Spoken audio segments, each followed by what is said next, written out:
हम आपको तत्वाद्य यंत्रों के बारे में जानकारी दे रहे थे। अभी हम आज जो आपको शेष बचे हुए तत्वाद्य यंत्र हैं उनके बारे में बता रहे हैं। ऐसा नहीं है कि हमें सभी तत्वाद्य यंत्रों का विश्लेषण करना होगा। जो मुख्य तत्वाद्य यंत्र हैं जिनसे संबंधित परीक्षा में सवाल पूछे गए हैं और आने की भी संभावना है, तो हम उन वाद्य यंत्रों पर ज्यादा फोकस करेंगे। ऐसा नहीं है हम सभी वाद्य यंत्रों को लेके चलेंगे जिनके नाम लिखवा दिए। बहुत सारे वाद्य यंत्र ऐसे हैं जिनके सिर्फ नाम आपको याद रखने हैं कि हाँ ये एक तत्वाद्य है या ये एक अवनद वाद्य यंत्र है। ठीक है बच्चों, तो देखिए यहां पर आप देख रहे हैं जंतर, ये जंतर वाद्य यंत्र है। इसकी शेप देखिए, ये इसमें देखिए यहां पर आप देख रहे हैं कि ये यहां पर एक लकड़ी है, इसमें बांस की डांड भी हो सकती है, ये इस तरीके से बनी हुई है। ठीक है, और इसके अलावा देखिए इसमें ये नीचे देखिए आप ये दो तुम्बे हैं। और अब ये क्या आ रहा है इसमें, ये दो तुम्बे बने हुए हैं इस तरीके से।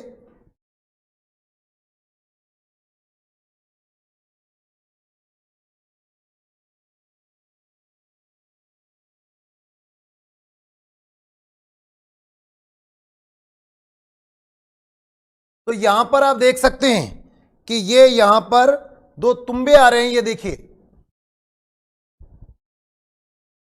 इसमें भी आ रहा है। तो ये यहां दो तुम्बे आपको देखने को मिल रहे हैं। ठीक है, ये इस तरीके से आप देख सकते हैं दो तुम्बे, यही के ये आपको वीणा में भी देखने को मिलते हैं। ठीक है, यहां पर ये विशेष रूप से आप देखें जंतर में जो तार होते हैं, देखिए मैं आपको अगले पेज पर लेके चल रहा हूं। डायग्राम आपने देख लिया है, हमारा वाद्य यंत्र है जंतर। ठीक है, हमारा वाद्य यंत्र है जंतर। तो जंतर में तार कितने होते हैं, तार या तो 5 हो सकते हैं या कितने हो सकते हैं, 6। जंतर में 5 या 6 तार होते हैं। यार पहले क्यों नहीं किया ये, कोई बात नहीं, तो इसमें इसको कर लो, अब ठीक करो। आप 1 मिनट के लिए रुकिए, थोड़ा सा इसमें 2 मिनट के लिए या 1 मिनट के लिए आप वेट कीजिए।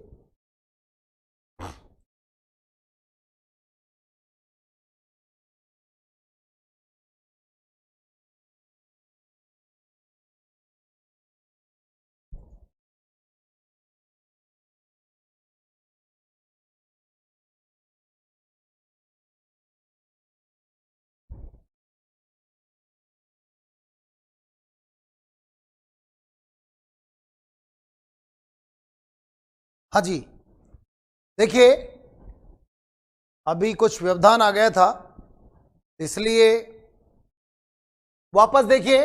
इसमें हम आपको बता रहे हैं जंतर, जंतर वाद्य यंत्र के संदर्भ में मैं आपको बता रहा हूं। जंतर में तार जो होते हैं ये 5 या 6 तार हो सकते हैं। इसमें क्या है, एक बांस की डांड होती है। ठीक है, वीणा का इसे प्रारंभिक रूप माना जाता है। वीणा भी इस तरीके से है, वीणा का प्रारंभिक रूप, वीणा का प्रारंभिक रूप है ये। इसको इस तरीके से मैं लिख रहा हूं यहां पर। और इसमें ये डांड जो होती है ये किसकी बनी होती है, बांस की बनी होती है। अब आप देख सकते हैं सभी लोग जो चले गए वापस लौट के आए फटाफट जल्दी से। यहां पर इसमें 2 तुम्बे लगे होते हैं इस तरीके से, ये 2 तुम्बे लगे होते हैं, ये तुम्बे हैं यहां पर। ठीक है, इसमें ऊपर 5-6 खूंटियां बनी होती हैं, इसलिए इसमें तार जो है वो 5 या 6 होते हैं। ऐसा भी मानते हैं कई लोग कि जो जंतर है ये वीणा का प्रारंभिक रूप है, यानी कि वीणा का जो आविष्कार हुआ है वो जंतर वाद्य यंत्र से ही हुआ है। सूर्य प्रकाश, अच्छा आज प्रभा का बर्थडे है। प्रभा जी आपको जन्मदिन की ढेरों शुभकामनाएं। ईश्वर से प्रार्थना करते हैं कि आपके लिए अगला वर्ष खुशियों भरा आपको सौगात लेकर आए, आपको नौकरी जो आपका प्रयास है वो आपका सफल हो, ऐसा हमारा आपके लिए शुभ आशीर्वाद है। तो यहां पर ये आप देख सकते हैं कि जंतर। अब लेकिन आप इधर ध्यान दीजिए सभी बच्चे, तो ये जंतर है, इसमें ये तार होते हैं 5 या 6। इसमें क्या होता है कि जो तुम्बे होते हैं, ये तुम्बे, इन पर मगरमच्छ की खाल के पर्दे लगे होते हैं। तुम्बों पर मगरमच्छ की खाल के पर्दे लगाए जाते हैं। ठीक है, जंतर, लेकिन आप फिर देखिए जंतर में तार कितने होते हैं, 5 या 6 होते हैं। संख्या बल आपका ज्यादा होना चाहिए। यह वीणा का प्रारंभिक रूप है, इसकी डांड बांस की होती है, इसमें 2 तुम्बे होते हैं। तुम्बों पर मगरमच्छ की खाल के पर्दे लगे होते हैं, खाल के पर्दे लगाए जाते हैं। अब देखिए जंतर जो वाद्य यंत्र है, आप मुझे लिख के जवाब दीजिए। प्रश्न मेरा कि जंतर का उपयोग आप मुझे बताइए कब होता है मुख्य रूप से। जंतर का उपयोग मुख्य रूप से कब होता है, जल्दी से आप जवाब भेजिए। रशीद गुरु पूछ रहे हैं, सर मैंने भी पूछा है कि वाद्य यंत्रों में से किस प्रकार से सवाल पूछा जाएगा। रशीद जी, किस प्रकार से सवाल पूछा जाएगा, बिल्कुल आप चिंतित नहीं हो। ये किस तरीके से सवाल पूछे जाएंगे, जस्ट इसके बाद में आपसे मैं सवाल लेके आऊंगा, प्रश्नोत्तरी लेके आऊंगा, वहां पर आप अपने आप समझ जाओगे कि किस तरीके से सवाल पूछा जाता है। देखिए फिर भी आपने पूछा है तो मैं जवाब दे रहा हूं। देखिए एक बार ये सवाल पूछा गया, जंतर में कुल तार, यानी कि इस तरीके से वाद्य यंत्र दे दिए, सितार, ठीक है, जंतर, रावण हत्था, रावण हत्था, ठीक है, और इसके अलावा एक तारा। तो इस तरीके से दिए, इसमें उल्टा पुल्टा करके तारों की संख्या दी 2, ठीक है, 5, 27 और 9, इस तरीके से दे दिया। और इसमें पूछा भाई जो वाद्य यंत्र है उनके तारों की संख्या से सम्मिलित कीजिए कि किस में कितने तार होते हैं। ठीक है, इस तरीके से सवाल पूछा। अब आप देखिए सितार में कितने होते हैं, 27, सॉरी सितार में ये गलत लिख दिया, या 7 लिखा, ठीक है। तो सितार में कितने होते हैं, 7, जंतर में कितने होते हैं, 5, एकतारा में कितने होते हैं, 2, रावण हत्था में कितने होते हैं, 9। ठीक है, इस तरीके से सवालों को पूछा जाता है। और फिर भी मैं आगे चल के आपको और प्रश्नोत्तरी जब मैं कराऊंगा तो वहां पर आप लोग सवालों के जवाब दे सकते हैं। ठीक है, और आपको आइडिया भी होगा कि सवाल कैसे पूछे जाते हैं। तो जंतर का उपयोग जो है, मैंने आपको कल एक लाइन लिखी, पारा देजा, एक लाइन मैंने आपको यहां पर बताई थी। तो पा का मतलब है पाबूजी, पाबूजी की फड़का वाचन करते समय रावण हत्था बजाते हैं। देव नारायण जी की फड़का वाचन करते समय जंतर बजाया जाता है। तो जंतर का उपयोग किसकी फड़का वाचन करते समय किया जाता है, देव नारायण जी की फड़का वाचन करते समय, देव नारायण जी की फड़का वाचन करते समय, वाचन करते समय जंतर बजाया जाता है, करते समय। यह सवाल बहुत पूछा जाता है, जंतर बजाते हैं, जंतर बजाते हैं। ठीक है, तो यहां पर यह सवाल इसमें सबसे इंपॉर्टेंट है। देवनारायण जी की फड़का वाचन करते समय, HR शर्मा जी पूछ रहे हैं, सर दिल्ली पुलिस की भी क्लासें चलती हैं क्या फ्री? बिल्कुल चलती हैं भैया, सारी क्लास यहां पर फ्री चल रही हैं। आप आराम से पढ़ना चाहें तो पढ़िए, ठीक है। लेकिन आप यहां देखिए कि तुम्बों पर मगरमच्छ की खाल पर लगाते हैं। जंतर का उपयोग देवनारायण जी की फड़का वाचन करते समय, बहुत सारे बच्चों ने यहां पर लिखकर भी भेजा है। तो देखिए तार 5, 6, ये यहां पर विशेष रूप से आपको ध्यान में रखना है जंतर के बारे में। इसका स्क्रीनशॉट ले लीजिए जल्दी से, इसका स्क्रीनशॉट ले लीजिए।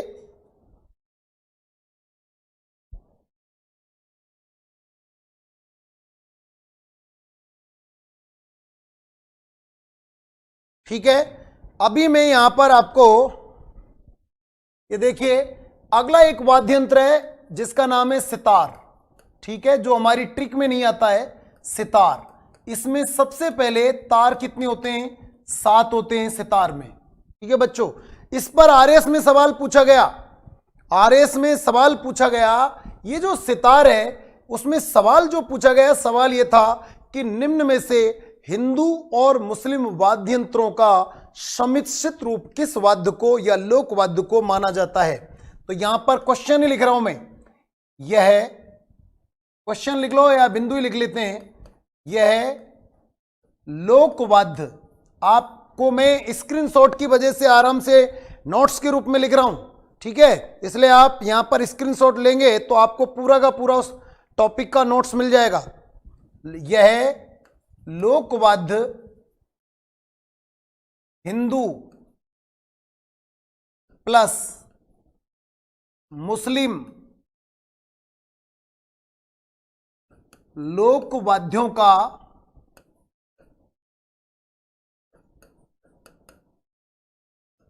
सम्मिश्रित रूप है।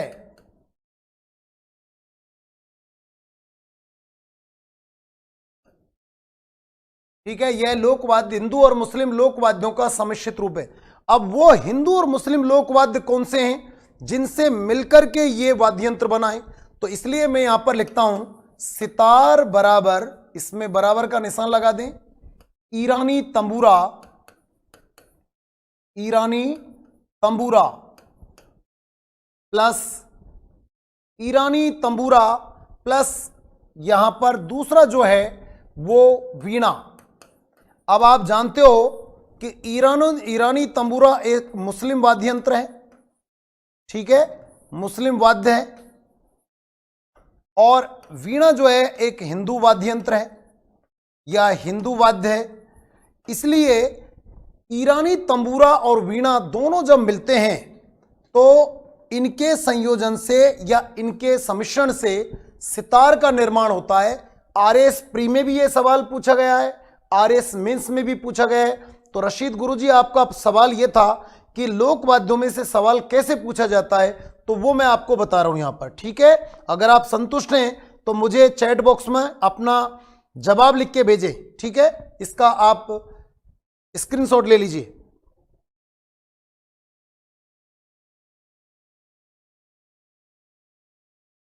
इसके बाद में आगे हम चलते हैं। ठीक है, स्क्रीनशॉट बिल्कुल ले लीजिए। अब चलते हैं हम, नेक्स्ट वाद्य यंत्र है हमारा कामायचा। कामायचा की तरफ चलते हैं। कामायचा का तो नाम आपने सुना होगा, कामायचा। ठीक है बच्चों, कामायचा इस प्रकार का ये लोकवाद्य है। आप देख सकते हैं कामायचा एक ये लकड़ी से बना हुआ है, लगभग इनकी बनने की जो प्रक्रिया है वो लगभग सेम है। ये देख लीजिए, ये देख लीजिए, और इसमें इस तरीके से यहां से इसको यहां तक बना दिया, फिर इसमें क्या है कि ये खूंटी बना दी, ठीक है, और उसके बाद में इसमें ये दूसरी लकड़ी को यहां पर सेट कर दिया। एक लकड़ी इस पर यहां ऊपर सेट है, इसमें खूंटियां बनी हुई है 1 2 3 4 5 6 7। ठीक है, इस तरीके से खूंटियां बन रही हैं। तो इनको क्या है, तारों से बांध दिया जाता है। ये इसमें एक बेल्ट लगा रखी है जिसको गले में लटकाते हैं, और ये इसकी वादन गज है, वादन गज। ठीक है, ये आपको कामायचा दिखाई पड़ रहा है। कामायचा ये सारंगी के बिल्कुल समान होता है, सारंगी के समान होता है, एक बात। ठीक है, दूसरी बात, इसमें भी तारों की जो संख्या होती है वो 27 होती है। ठीक है, तार किसके बने होते हैं? तार जो होते हैं इसमें ये या तो तांतों के बने होते हैं, तांते मोस्टली तांतों के बनते हैं, या फिर ये धातु के भी बने हो सकते हैं। ठीक है, या फिर इसमें सन की जो रस्सी होती है उसकी भी तांते या तार बनाए जा सकते हैं। तो एक तो ये आपको ध्यान रखना है। मांगणियार जाति के लोग जो होते हैं, मांगणियार, जैसलमेर में एक जाति होती है मांगणियार। ठीक है, ये मुसलमानों में एक जाति होती है मांगणियार। तो मांगणियार जाति के लोग इसको बजाने में निपुण होते हैं। ठीक है, दूसरी बात, एक शाकरखा मांगणियार है, ये इंपॉर्टेंट पॉइंट है। शाकर खां मांगणियार, शाकर खां मांगणियार प्रसिद्ध कामायचा वादक है, प्रसिद्ध कामायचा वादक है। अब देखिए इस तरीके से ये सवाल है, तो रशीद गुरुजी आप मैं आपको ये बता रहा हूं, शाकर खां मांगणियार है, शाकर है, ये साकर वैसे नहीं, कोई बात नहीं, कोई खास बात नहीं। जैसलमेर और बाड़मेर में मांगणियार जाति के लोग इसे बजाते हैं, लंगा जाति के लोग भी इसे बजाने में निपुण होते हैं। लंगा जाति भी जैसलमेर की एक जाति है, ये ध्यान रखें, इस जाति के लोग भी इसको या इसके वादन में निपुण होते हैं। तो कामायचा एक सारंगी के समान वाद्य यंत्र है, इसे तार यानी कि 27 तार होते हैं, तार तांतों के बने होते हैं या सन के भी बने हो सकते हैं या ये तार के भी बने हो सकते हैं। मांगणियार जाति के शाकर खां मांगणियार इसके प्रसिद्ध कामायचा वादक है। लेकिन अभी जो मैंने आपको यहां पर बताया, ये जो वाद्य यंत्र है कौन सा, कामायचा, ठीक है, ये जो कामायचा वाद्य यंत्र है इसको मैंने आपको क्या कहा लिखा, इसमें सारंगी के समान है, इसके समान हो गया, सारंगी के समान। इसलिए सारंगी के समान होने के कारण इसे सारंगी की रानी भी कहते हैं, सारंगी की रानी भी इसे कहा जाता है। एक बात ये ध्यान रखनी है आपको। दूसरी बात मैं आपको ये बताना चाह रहा हूं कि इस वाद्य यंत्र का उपयोग जो होता है मुख्य रूप से ईरान में होता है, ठीक है। इस वाद्य यंत्र का उपयोग कहां पर भी होता है, ईरान में, इसलिए इसे ईरानी वाद्य यंत्र भी कहते हैं। ये ध्यान रखें, ये इसके उपनाम हो गए। सारंगी की रानी निम्न में से किस लोक वाद्य को कहा जाता है, या फिर यह सवाल पूछा जा सकता है कि ईरानी वाद्य यंत्र किसे माना जाता है, ठीक है। तो ईरानी वाद्य यंत्र और सारंगी की रानी, सारंगी के समान होने के कारण इसको सारंगी की रानी कहा जाता है।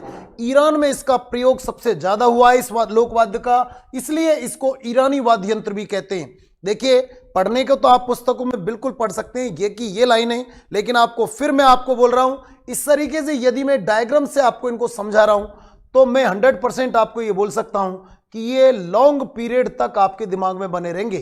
कभी भी आप इसको देखोगे तो आप कम समय में बहुत जल्दी आप इसको, और इसमें क्या है कि राजस्थान जीके में क्या होता है, किसके लिए कहते हैं कि राजस्थान जीके बेवफा, रात को सोए सुबह सफा, ठीक है। इसलिए बहुत जल्दी तो ये ऐसा लगता है कि हमारा कमांड हो गया इस पर, लेकिन जब आप आप जब भी कोई पेपर निकालोगे तो आपको अपने आप पता लग जाएगा कि इसमें कितनी भूल चूक है। तो भूल चूक को दूर करने के लिए मैं आपको, रशीद गुरु बोल रहे हैं सर मैंने कामायचा में 16 तार पढ़े थे, कोई बात नहीं बेटा, इसमें करेक्शन कर लो, आप 27 ही कर लीजिए, ठीक है। इसमें हो सकता है किसी पुस्तक में गलत दे रखा हो, लेकिन अब आप 27 ही दिमाग में रखें। 16 का जो विकल्प है उसको बिल्कुल हटा दे, बिल्कुल कोई बात नहीं है। गजेंद्र यादव जी भी लिख रहे हैं सर एक बुक में 16 तार देख रखे हैं, कोई बात नहीं। अब आप इसको 27 जो है तार पढ़ें, क्योंकि मैंने आपको क्या लिखा है, सारंगी के समान, और सारंगी में कितने तार हैं, 27, और इसीलिए इसको सारंगी की क्या कहा जाता है, रानी कहा जाता है। शाकर खां मांगणियार, इसका स्क्रीनशॉट लीजिए जल्दी से, इसका स्क्रीनशॉट लीजिए जल्दी से।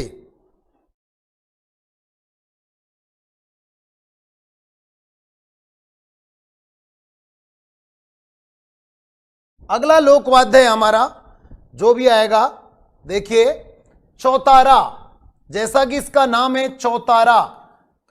तार कितने हो गए इसमें, 4 तार इसमें हो गए हैं, 4 तार इसमें हो गए, ठीक है बच्चों, ये 4 हो गए, ठीक है। अब देखिए चौतारा के कई अन्य नाम भी हैं, अन्य नाम,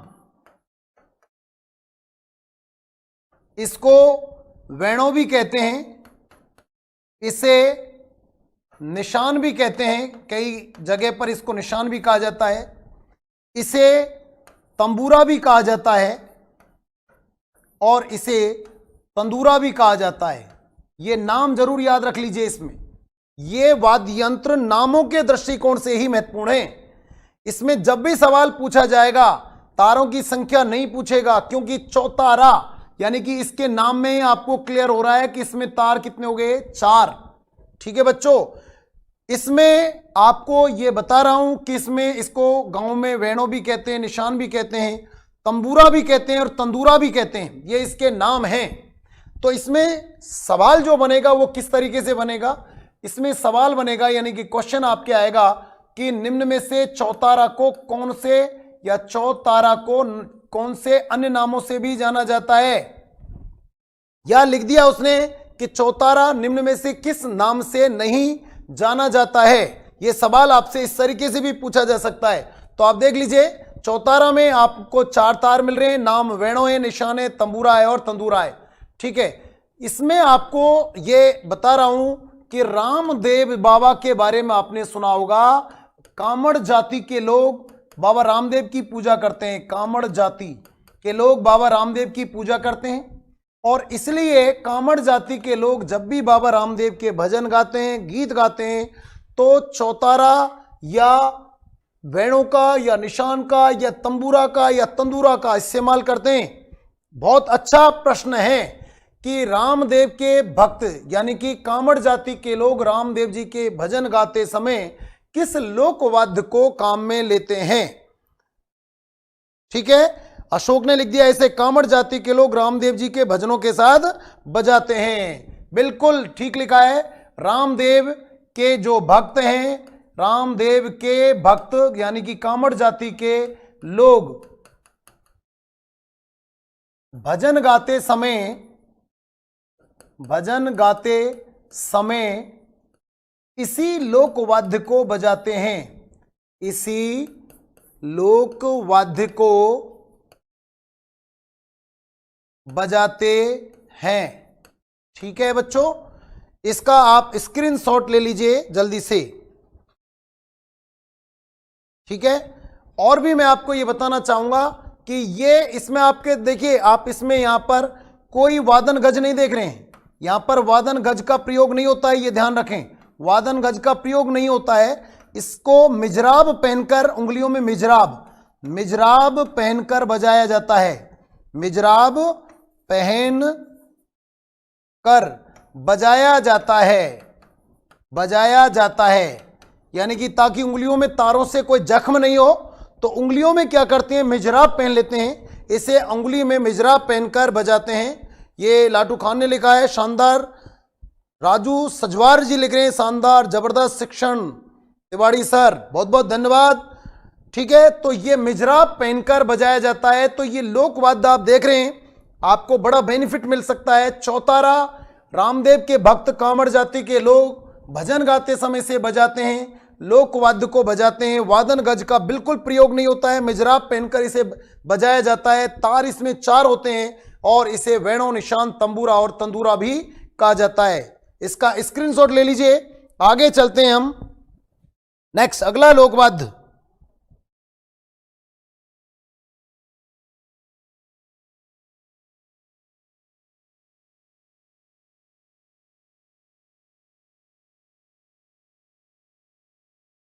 रवाज आप देख सकते हैं, पहले आप आइडिया लगाइए रवाज के बारे में। ये एक लोकवाद्य है रवाज। देखिए ये इसमें आप देख रहे हैं कि एक तुम्बा लगा हुआ है।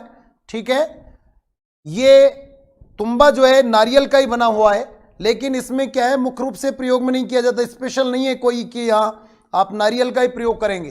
ठीक है, और भी घिया वगैरह या तुमका भी हो सकता है। तो इसमें एक देखिए, ये एक डांड लगाई जाती है, इसको डांड बोलते हैं, इस रचना को डांड। ठीक है, और इसमें आप ये देख रहे हैं कि ये खूंटियां बनी हुई हैं, ये देख लीजिए, ये खूंटियां बनी हुई है नीचे भी, और देखिए ये खूंटी आर पार एक ये बनी हुई है, एक इस तरीके से खूंटी बनी हुई है, एक खूंटी ऐसे, ये इसकी बनावट है। ठीक है, इसमें नीचे भी ये खूंटियां हैं, और देखिए इस खूंटी से यहाँ पर एक तार इस तरीके से लगातार, इधर को भी एक खूंटी लगी हुई है, उसमें इसको लगाया गया है।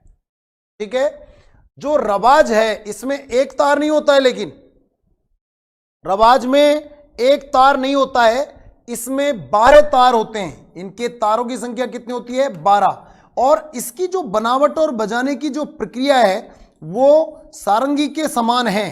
तो यहां पर लिख सकते हैं यह सारंगी के ही समान लोकवाद्य है। बिल्कुल सारंगी के समान है और रवाज जो लोकवाद्य है ये सारंगी के समान है। रावल और भाट जाति के लोग इसे बजाते हैं। रावल प्लस भाट जाति के लोग, मेवाड़ क्षेत्र में ये ज्यादा प्रचलित है, मेवाड़ क्षेत्र में बजाते हैं। ठीक है, तो यहां पर आप ये इसमें कुछ बहुत ज्यादा मैटर नहीं है, तो आप एक काम कीजिए, इसका स्क्रीनशॉट लीजिए। यहां पर रावल और भाट जाति के लोग इसे बजाते हैं, स्क्रीनशॉट ले लीजिए।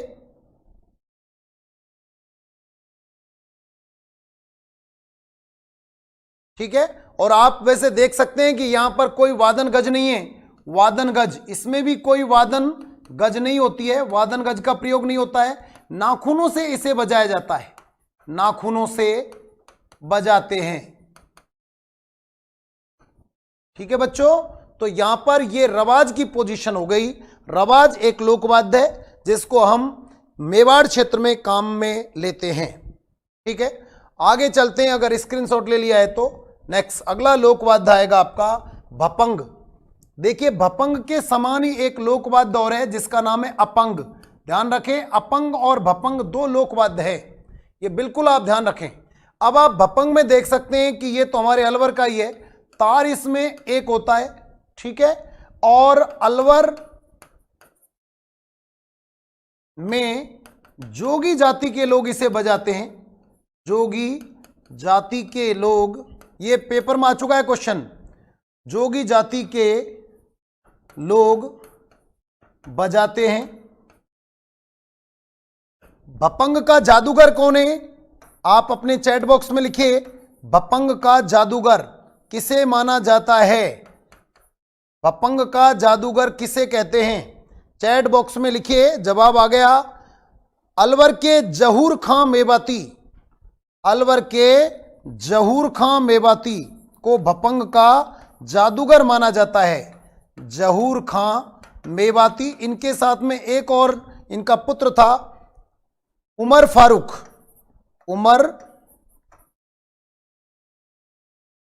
फारूक ये इसके कलाकार है। भपंग का जादूगर तो जहूर खां मेवाती है, लेकिन इनके साथ में एक दूसरे भी कलाकार है उमर फारूक, ये भी भपंग बजाते हैं। ठीक है, भपंग और अपंग दोनों ही एक तार वाले वाद्य यंत्र हैं।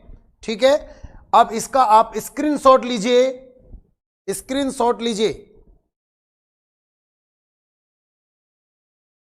ठीक है, हालांकि अब मैटर अगर आपको बढ़ाना है, जैसे इसको बढ़ाएं कि भाई ये कि जैसे इसकी ये लंबाई और चौड़ाई पर कई बार वैसे नहीं पूछेगा सवाल, लेकिन पुस्तकों में लिख दिया है कि भाई ये 1.42 बालिस्त लंबा होता है।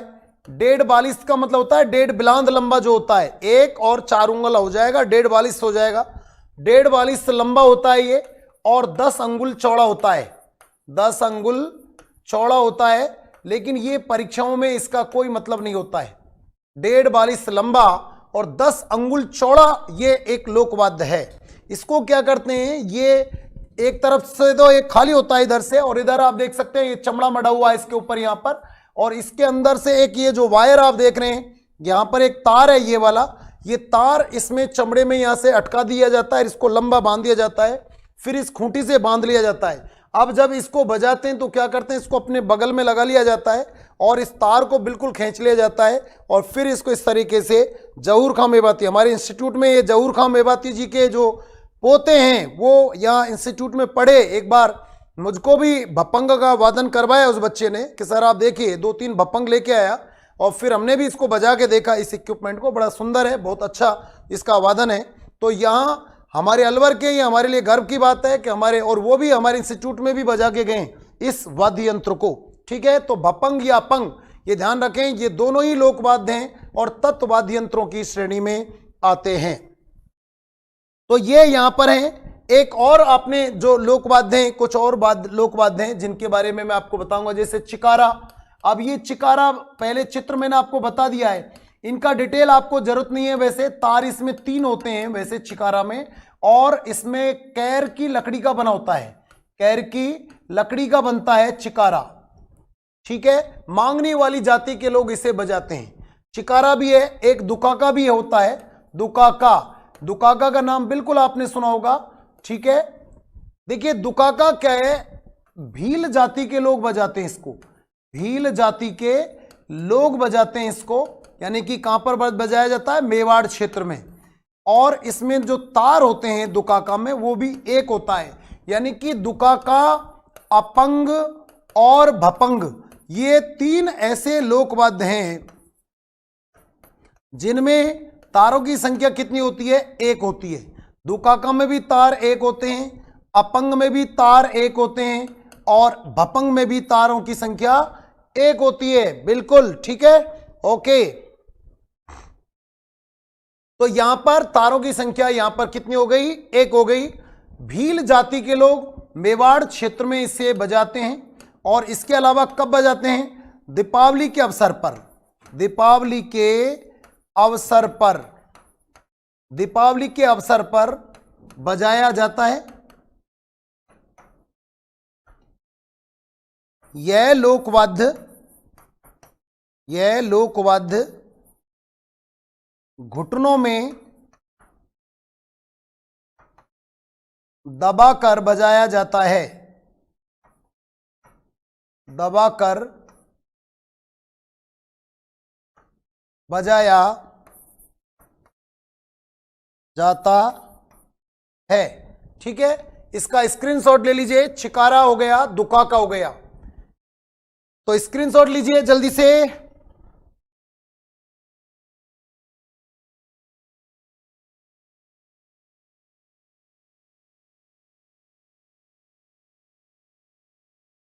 एक और लोकवाद्य है, आपने रवाज तो पढ़ा, जिसमें तार कितने होते हैं रवाज में, 12। एक रवाज का भाई है जिसका नाम है रबाब, इसमें तार जो होते हैं ये 4 होते हैं, ये ध्यान रखें। रवाज में 12 तार होते हैं, रबाब में 4 तार होते हैं। ठीक है, तो रवाज में कितने तार होते हैं, 12, और रबाब बे में 4 होते हैं। जामा या अंतर क्या है, या जय का अंतर है, ये बे का अंतर है। जय का मतलब 12 और बे का मतलब 4। ठीक है, इसको अलवर और टोंक में इसका उपयोग होता है, अलवर प्लस टोंक में। ये छोटी छोटी बातें आप दिमाग में रख सकते हैं, यूजफुल बहुत ज्यादा नहीं है। परीक्षाओं में इनका संबंध बहुत मुश्किल से आपको इनका डिटेल मिलेगा। ठीक है, तो ये यहां पर मैंने कुछ लोकवाद्य हैं जिनके बारे में आपको, जो तत्व लोकवाद्य उनके बारे में आपको जानकारी दी। अब मैं आपको आज अगला जो लोकवाद्यों का प्रकार है उसके बारे में हम बात करेंगे आपसे। अगले जो लोकवाद्य हैं वो हमारे अवनद्ध वाद्य यंत्र। ठीक है बच्चों, अवनद्ध वाद्य यंत्र में, अवनद्ध यानी कि जो चमड़े के या चमड़े से जिनमें स्वर उत्पन्न होता है उनको हम बोलते हैं कौन सा लोकवाद्य, अवनद्ध लोकवाद्य हम उनको कहते हैं, अवनद्ध।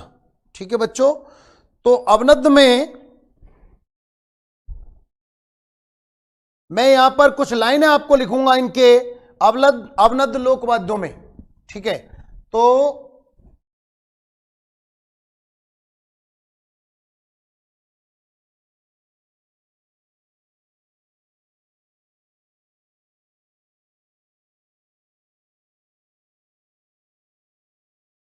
अवनद्ध,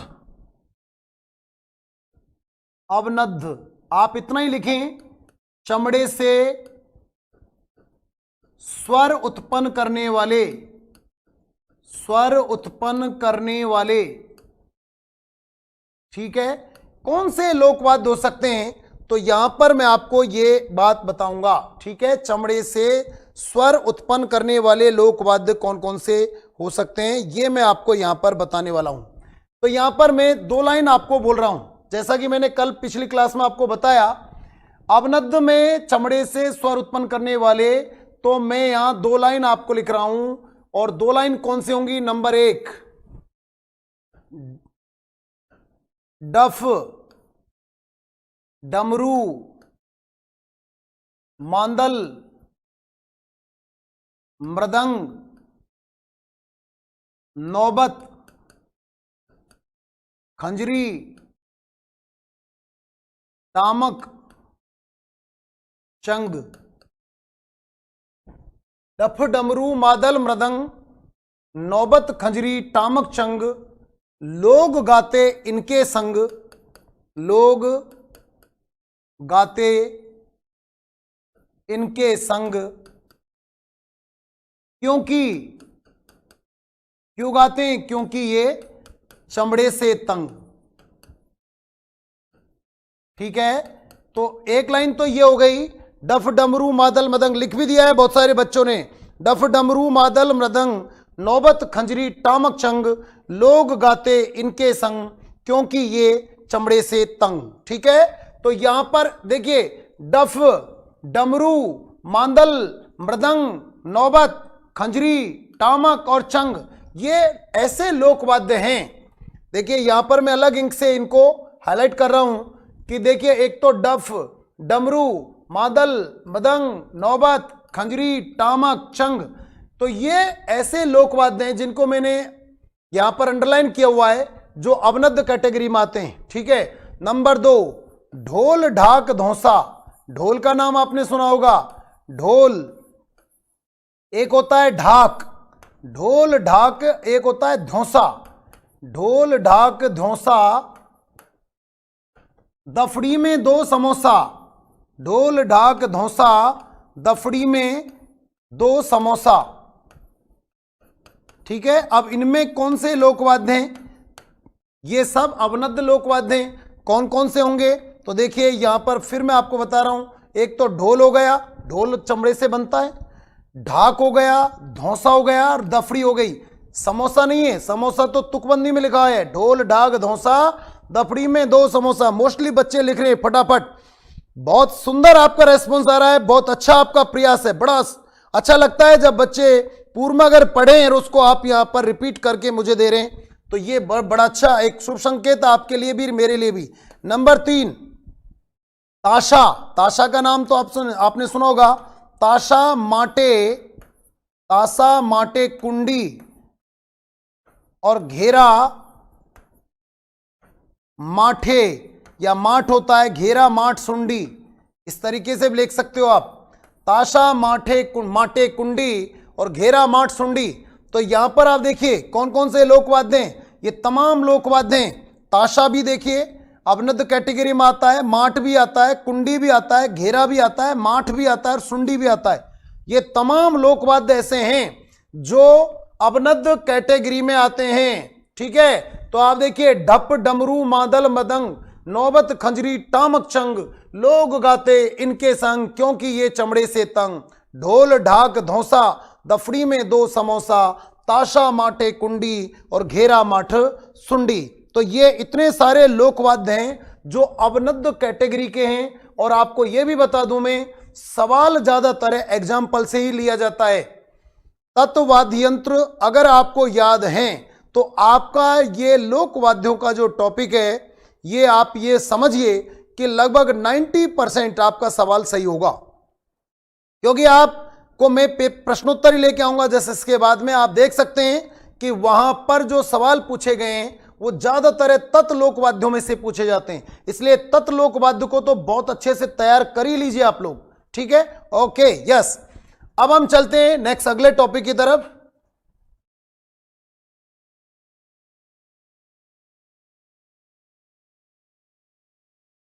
हम इसमें से देखिए एक एक लोकवाद्य के बारे में बात करेंगे, लेकिन मैं आपको अभी, अगर आपने स्क्रीनशॉट ले लिया है तो ले लीजिए। मुझे लगता है शायद आपने नहीं लिया अभी, स्क्रीनशॉट लीजिए।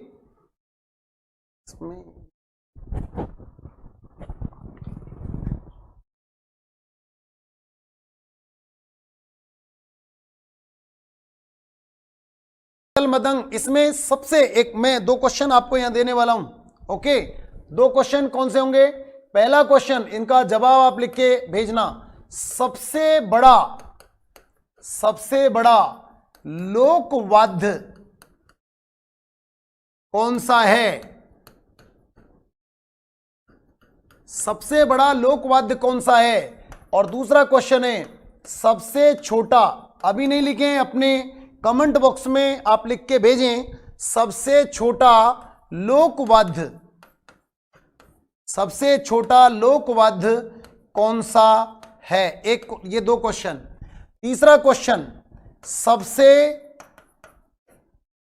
श्रेष्ठ, सबसे को हटा दो भले से, श्रेष्ठ लोकवाद्य, मैं आपको बोल रहा हूं, श्रेष्ठ तत्ववाद्य यंत्र किसे माना जाता है? श्रेष्ठ तत्ववाद्य यंत्र किसे माना जाता है? किसे माना जाता है? ठीक है। अगला क्वेश्चन, श्रेष्ठ अवनद्ध वाद्य यंत्र किसे माना जाता है? ठीक है। एक क्वेश्चन और होगा, राजस्थान का लोकवाद्य कौन सा है? राजस्थान का लोकवाद्य, राजस्थान का राज्य लोकवाद्य कौन सा है? राजस्थान का, जैसे राज्य वृक्ष होता है ऐसे ही राजस्थान का राज्य लोकवाद्य किसे माना गया है? किसे माना गया है? ठीक है। ये मैंने यहां पर आपको कुछ सवाल लिखे, 1 2 3 4 5। सबसे बड़ा, ये सबसे बड़ा होगा, सबसे बड़ा लोकवाद्य कौन सा है? सबसे छोटा लोकवाद्य कौन सा है? और श्रेष्ठ तत्ववाद्य यंत्र किसे माना जाता है? श्रेष्ठ अवनद्ध वाद्य यंत्र किसे माना जाता है? राजस्थान का राज्य लोकवाद्य किसे माना जाता है? और अगर एक क्वेश्चन और लिखें तो हम ये भी लिख सकते हैं कि श्रेष्ठ सुशिर वाद्य यंत्र किसे माना जाता है? श्रेष्ठ सुशिर वाद्य यंत्र किसे माना जाता है?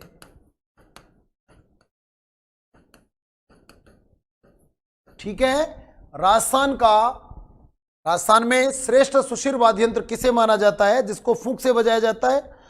तो यहां पर कुछ बच्चों ने जवाब लिखा है, बड़ा टामक या दमामा है। मंजीत जाट ने लिखा है, विनोद कुमार गुजर भी लिख रहे हैं, सुमेर सिंह मीना लिख रहे हैं ढोल बाजे, कविता तंवर लिख रही हैं अलगोजा। क्या अलगोजा? सवाल का जवाब तो लिखें। सवाल नंबर 1, सवाल नंबर 2, सवाल नंबर 3, सवाल नंबर 4, सवाल नंबर 5 और सवाल नंबर 6 स्क्रीनशॉट ले लीजिए और फिर इन सवालों का क्वेश्चन नंबर इस तरीके से लिखें। जैसे जवाब आपको लिखना है, क्वेश्चन नंबर 1 का जवाब ये, क्वेश्चन नंबर 2 का जवाब ये, क्वेश्चन नंबर 3 का जवाब ये, क्वेश्चन नंबर 4 का जवाब ये, ठीक है, क्वेश्चन नंबर 5 का जवाब ये, क्वेश्चन नंबर 6 का जवाब ये। अभी नहीं लिखें, अभी आपको नहीं लिखना है राज्य वाद्य यंत्र अलगोजा। आपको जब क्लास आप यूट्यूब चैनल पर, जो वहां पर व्यूज जो हैं उनके जस्ट बाजू में आता है आपका चैट बॉक्स, उसमें आप अपने सवाल लिख के भेजें, कमेंट बॉक्स में बिल्कुल लिख के भेजें, ताकि आपको क्वेश्चन भी लिखें तो ज़्यादा अच्छा रहेगा। ये आप कभी भी देखें, हाँ हमने ये सवाल, ये टॉपिक पढ़ा, ये मैंने यहाँ पर इस क्वेश्चन का जवाब यहाँ पर लिखा, राजस्थान का राज्य लोकवाद्य यंत्र अलगोजा है। ठीक है, ओके। तो अब हम कल आपको अगली क्लास जो है, कल हमारी, देखिए मैं आपको ये जानकारी दे रहा हूं, कल हमारी कोई क्लास नहीं होगी, सिर्फ और सिर्फ हम यहां कल कुछ इंटरव्यूज कंडक्ट करेंगे टीचर्स का, कुछ जो राजस्थान में जिन बच्चों ने सिलेक्शन में अच्छी रैंक जो हासिल की है, तो उन बच्चों को, अगर आपके नज़र में अगर कोई बच्चा है जो हमारे संस्थान से सेलेक्ट होकर गया है, तो हम ऐसे बच्चों का इंटरव्यू ले रहे हैं। कल भी हमने 3 बच्चों का इंटरव्यू कंडक्ट किया था। अलवर डिस्ट्रिक्ट में जो रैंकर बच्चे थे, फर्स्ट सेकंड थर्ड, यानी कि हम यहाँ अंडर 10 रैंक वाले सभी डिस्ट्रिक्टों में जो बच्चे हमारे हैं, जो राजस्थान पुलिस में सेलेक्ट हुए हैं, या अभी जैसे एक बच्चा हमारा जो है वो फर्स्ट ग्रेड हिंदी में अच्छी रैंक से क्वालिफाई किया है, उन्होंने टॉप यानी कि अपने कोटे में उन्होंने पहली रैंक प्राप्त की है। तो ऐसे बच्चों का हम इंटरव्यू आरएस में जो बच्चे सेलेक्ट हुए हैं उनको भी आपके सामने लेके आएंगे। यहां पर बोलना हमने बोल दिया हमारे यहां से इतने बच्चे आरएस में सेलेक्ट हुए, नो, हम आपके सामने लेके आएंगे, हम उनसे बात करेंगे। सर साइड में हो जाओ, बिल्कुल हो गए भैया, हो गए। तो ऐसे बच्चों को हम लेके आ रहे हैं, आपको भी वाकिफ कराएंगे, आपको भी उन लोगों के माध्यम से मोटिवेट किया जाएगा ताकि अगली बार आपका इंटरव्यू हो। धन्यवाद।